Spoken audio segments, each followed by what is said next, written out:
Imagine this. You're kneeling in the ashes of a life you once recognized. The career you built for decades lies in ruins, reduced to LinkedIn notifications that no longer ping.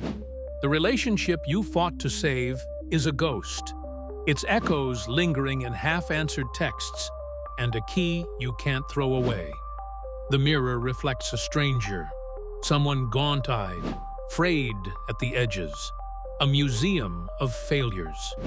You've been told to find purpose 1,000 times, but how? The self-help books gather dust. The motivational podcasts blur into static. The platitudes, "What doesn't kill you makes you stronger," taste like ash. Now, here's the grenade no one wants to hold. Your pain isn't blocking your purpose. It is your purpose. Not the obstacle, but the path. Not the storm, but the compass. Society sells purpose as a gleaming trophy, something to achieve once you've healed. But what if that's the oldest lie ever told? The caveman who first rubbed sticks to make fire didn't do it out of joy. He did it because the cold was biting his bones. The mother who invented language didn't coin words for laughter. She screamed to warn her child of wolves. Your deepest anguish, the betrayal that hollowed your chest, the loss that rewired your nervous system, the failure that plays on loop at 3 a.m.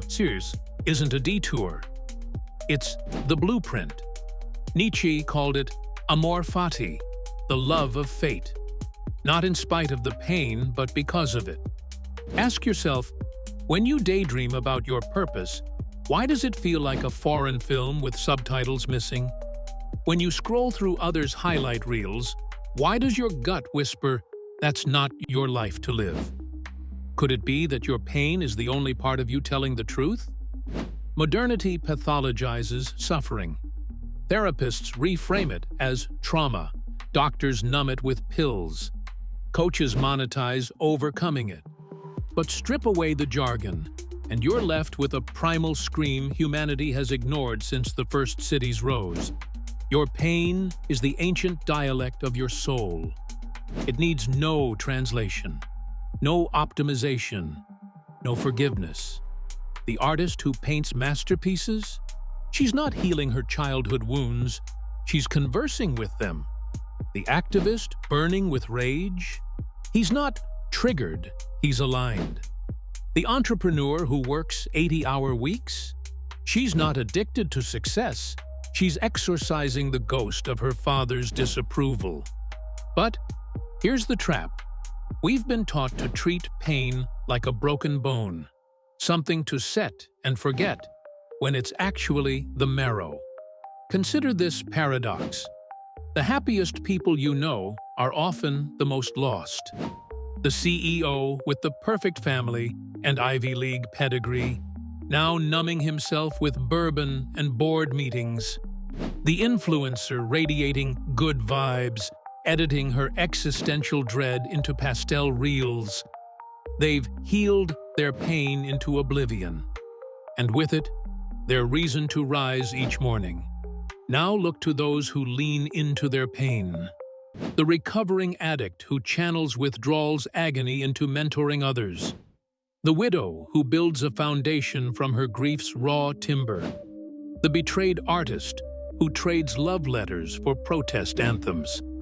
Their pain isn't a scar, it's a lens, one that lets them see the world with brutal, blazing clarity. So let me ask you, really ask you, what if your rock bottom isn't the end, but the foundation? What if that breakup wasn't a tragedy, but a demolition crew clearing space for the life that actually fits? What if your anxiety isn't a malfunction, but a homing signal for the battles only you can fight? This is where we begin. Not with answers, but with the demolition of every lie you've swallowed about moving on. In the next section, we'll excavate the bloody roots of humanity's war on pain. how capitalism monetized your suffering, how religions weaponized it, and why Freud's couch became a burial ground for purpose. You'll discover how society became a factory producing both the poison and the placebo, and why your pain mirrors humanity's oldest rebellion. But first, sit with this truth. Your purpose isn't something you find. It's someone you become, through the fire, never around it.